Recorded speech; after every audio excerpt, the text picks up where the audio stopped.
I stood at my father's gravesite, feeling the weight of grief press down on my chest. The funeral had been a blur. Well-dressed strangers murmuring their condolences, my stepmother, Linda, dabbing at non-existent tears, and me, trying to hold myself together. My dad was gone. The one person who had always been in my corner, who had worked tirelessly to provide for us, was now just a framed photo on a table. But I had no idea that my grief was about to be overshadowed by something much worse. 2 days after the funeral, I sat in my lawyer's office, expecting to go over the will. I wasn't expecting much, maybe the house, or at least something to remember him by. My dad wasn't a billionaire, but he had worked hard his whole life, building a small business from the ground up. It wasn't just about the money, it was about the legacy. The business, the house, those things had been in our family for years. But as my father's lawyer read the will, my stomach dropped. Everything, the house, the savings, the business, had been left to Linda. Every last thing. I blinked, convinced I had misheard. My father loved me. He had raised me after my mother passed away when I was 12. He always talked about how everything he did was for me. And now I was just nothing, not even a mention in his will. Linda sat across from me, pretending to be heartbroken, but I saw the victorious gleam in her eyes. She wasn't mourning, she was celebrating. What about me? I managed to ask, my voice barely above a whisper. The lawyer sighed, flipping through the paperwork. It appears your father made an updated will last year, naming Linda as the sole beneficiary. Sole beneficiary, meaning I got nothing. I turned to Linda, waiting for some kind of explanation. Maybe she would say my dad had planned something separate for me. Maybe she would show a shred of remorse. But all she did was shrug and offer me a sickeningly fake smile. I guess he wanted to make sure I was taken care of, she said smoothly. You know how much he loved me. I clenched my fists under the table. Linda had been in my father's life for less than 5 years. She had waltzed in, played the role of the loving wife, and now she had everything. And I had nothing, except I wasn't going to let this go. Something about it felt wrong. My father would never have cut me out like this, not unless someone made him. As I walked out of the lawyer's office that day, I made a silent promise to myself I would find out the truth. And when I did, Linda was going to regret ever trying to steal what was mine. I wasn't always at odds with Linda. When she first entered my father's life, I actually wanted to like her. Dad met her at a business conference, and from the start, he was smitten. She was charming, well-spoken, and seemed to take an interest in his work. At first, I was happy for him. He had been alone for years after my mom's passing, and seeing him smile again made me hopeful that maybe, just maybe, she was the real deal. But the cracks started showing almost immediately after they got married. At first, it was little things. She'd accidentally forget to set a plate for me at dinner, or she'd dismiss my ideas when I talked to Dad about business. She had a way of making me feel like an outsider in my own home. Then the comments started. You know, your father works so hard to support you. It wouldn't hurt for you to show a little gratitude. You're still living here. I mean, I just assumed you'd be moving out soon. After all, you're an adult now. I was in college at the time, juggling classes and part-time work while helping Dad at his business. I had no reason to leave. Dad always told me the house was my home. But Linda made sure I knew I was not welcome. Then came the manipulation. Linda had a way of twisting things, making herself seem like the victim and me the selfish child. She would tell Dad that I was being rude to her when I barely spoke a word. If I was frustrated with her constant passive-aggressiveness, she'd run to him in tears, claiming I hated her.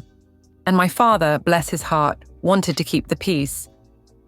Just try to get along with her, he'd say. She's my wife now. I tried, I really did, but it became obvious that Linda wanted me gone, and she got her way. During my last year of college, Linda pushed hard for me to move into an apartment. "It's time to be independent," she'd say sweetly, pretending she was offering life advice. I could see through her. She wanted the house to herself, without me in the picture. Dad, who had always supported me, suddenly started agreeing with her. I didn't understand why, but he seemed different, more distant, less like the strong, confident man I knew, and more like someone who had been worn down. So I moved out, not because I wanted to, but because I couldn't take the tension anymore. For a while, I convinced myself that things were fine. I visited Dad often, but every time I did, Linda would find a way to dominate the conversation. Slowly, I felt like I was losing him. Then, a year ago, he got sick. It started with fatigue, then weight loss, then countless doctor visits, cancer. It felt like the universe had punched me in the gut. I wanted to be there for him, but Linda made sure I was always the last to know about his treatments and hospital visits. "I didn't want to stress you out," she'd say when I found out about appointments after the fact. "Besides, I'm his wife. It's my responsibility." I hated how she said that, like she was more than me. The worst part? Dad seemed to believe it. Even in his final months, he was strangely distant. I chalked it up to the illness, but now I wasn't so sure, because my father would never have left everything to her, unless she made him. As I sat in my car outside the lawyer's office, everything started clicking into place. The sudden push to move me out, the way she isolated him during his illness, the new will that cut me out completely. It wasn't just bad luck. Linda had been planning this, and I wasn't going to let her get away with it. I didn't sleep that night. My mind kept replaying every conversation, every moment where Linda had slithered her way deeper into my father's life. The more I thought about it, the more convinced I became. She manipulated him into changing his will. But I needed proof. I started with the lawyer. The next morning, I called and requested a copy of the will. "I'm sorry," the receptionist said. "We can't release that information unless you were listed as a beneficiary." I gritted my teeth. Of course, Linda had thought of that, but that didn't mean I was out of options. I started digging. Step 1. The will's timeline. I needed to know when my father changed his will. If I could find a discrepancy, something that showed he wasn't in the right state of mind, it could be challenged in court. After some online research, I learned that I could request a copy of the previous will through probate records. If I could prove my dad's earlier will had included me, then suddenly, Linda's version would look suspicious. It took a few days, but when I finally got my hands on the old will, my suspicions were confirmed. Before Linda entered the picture, my dad had split everything evenly between me and her. The business, the house, the savings, it was all meant to be shared. But in the new will, I was erased. The date on it, 2 months before he passed. 2 months, when he was already sick, weak, and barely able to think clearly. That was my first clue. Step 2, the medical records. If I could prove that my father was mentally unfit when he signed the new will, it could be invalidated. I reached out to his doctor's office, pretending I needed copies of his medical records for personal family reasons. Of course, they wouldn't release them to me. But they did confirm one thing. My father had been on heavy pain medication during his final months. Drugs that could impair judgment. Bingo. Step 3, finding a witness. A will like that needed witnesses. I needed to find out who had been present when my father signed it. After some digging, I discovered that one of the witnesses was Linda's friend, someone she conveniently kept in her circle. The other? A lawyer she had personally hired. It was getting clearer. She orchestrated this whole thing, but I needed one more thing to completely ruin her. Step 4, the final blow. I started reaching out to my father's old business associates. If anyone had noticed something off about him before he passed, it would be them. And that's when I got lucky. One of my dad's closest friends, Mike, dropped a bombshell. "I thought something was weird," he admitted over the phone. "Your dad mentioned wanting to talk to you about his will. but then he got real quiet about it, almost like he wasn't allowed to bring it up. That wasn't even the worst part. Mike had emails from my dad, messages where he expressed doubts about changing the will, but said Linda insisted it was for the best. Linda had pressured him, manipulated him, probably even forged some documents. And now, I had proof. I wasn't going to confront her yet. No, that would be too easy. I wanted to make her sweat. I wanted to expose her in a way that she could never recover from. So I started setting things in motion. First, I quietly contacted a lawyer of my own and presented everything I had found. He agreed. There was more than enough to challenge the will in court. Next, I reached out to a journalist friend, someone who would love a juicy story about a woman who swindled a dying man out of his fortune. And finally, I arranged for a family meeting. Linda had no idea what was coming. The day of the family meeting arrived, and I could practically feel the tension crackling in the air. Linda sat across from me in my father's old leather chair, acting like the queen of the castle. She had no idea what was coming. "So, what's this all about?" she asked, feigning concern. "I know you've been struggling since your father's passing, but I hope you're not here to argue about the will again." I smiled. She was so confident. "I actually wanted to clear the air," I said, keeping my voice calm. "You know, make sure everything's out in the open." Her expression barely flickered, but I caught the slight narrowing of her eyes. Of course, transparency is important. I leaned back. "Great. Then you won't mind if we go over a few things." I pulled out the old will and placed it on the table. "This was my father's original will before you came into the picture. He split everything between the two of us." Linda barely glanced at it. "Yes, well, people change their minds." I nodded. "They do.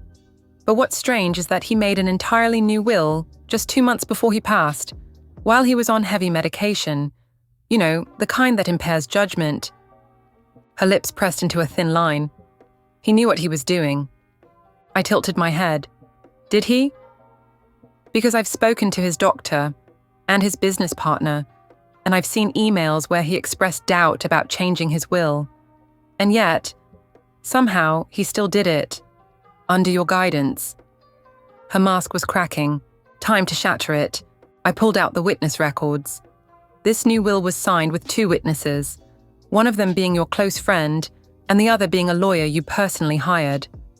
I let the words sink in. "That's a little convenient, don't you think?" She scoffed. "Are you accusing me of something?" "Oh, I'm way past accusations." I took out my phone, pressed play, and let the room fill with my father's voice. Mike, my father's old friend, had sent me a voicemail recording my dad had left him just weeks before he died. In it, he sounded weak but unmistakably clear. "Mike, I don't know if I made the right decision. Linda's been pushing me to change my will. Keeps saying it'll make things easier, but I don't know. I don't feel right about it. Maybe I should talk to my lawyer again." Click. Silence. I looked up at Linda and smiled. "Oops. Looks like he didn't want to cut me out. And now, I have all the evidence to prove that this will was made under pressure, manipulation, and possibly even fraud." She was pale. This means nothing," she stammered. "Your father made his choice. You can't just—" "Oh, I can," I interrupted, "and I already have. My lawyer has officially filed to challenge the will. The courts will take it from here. And with all this proof," I shrugged, "it's not looking great for you." Her face twisted in panic, but I wasn't done yet. I stood up, gripping my phone. "And just so you know, this little conversation, I've been recording it the whole time." Linda's mouth fell open. "Guess what?" I said, my voice dripping with satisfaction. "This isn't just a family matter anymore. See, I have a journalist friend who's very interested in stories like this. You know, about gold-digging wives who manipulate dying men into signing away their entire fortunes." She lost it. "You wouldn't dare!" she screeched, lunging toward me.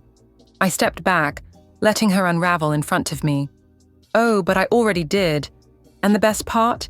This house, the business, the money, you're not going to get a single cent. Her breathing was ragged, her carefully maintained composure completely destroyed. And for the first time in years, I felt in control. Linda thought she could fight it. For weeks after our confrontation, she tried everything, calling my lawyer, insisting that my father was perfectly lucid when he changed the will, even attempting to paint me as a greedy, ungrateful child. But the evidence was stacked against her. With my father's old will, his medical records, the voicemail recording, and proof that both witnesses had direct ties to her, my lawyer tore her case apart in court. The judge didn't take long to make a decision. The new will was declared invalid. Everything reverted back to the previous will, the one where my father had left half of everything to me. The house, the business, the savings.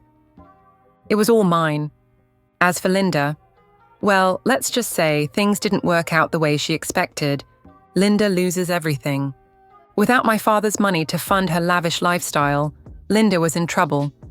She had been spending recklessly for years, assuming she would inherit everything. Now she was stuck with mountains of debt and nowhere to go. The house? Mine. The business? Mine. The savings? Mine. She tried begging. "I know we've had our differences," she said one night standing outside the house she once ruled over. "But we can work something out, can't we?" I almost laughed in her face.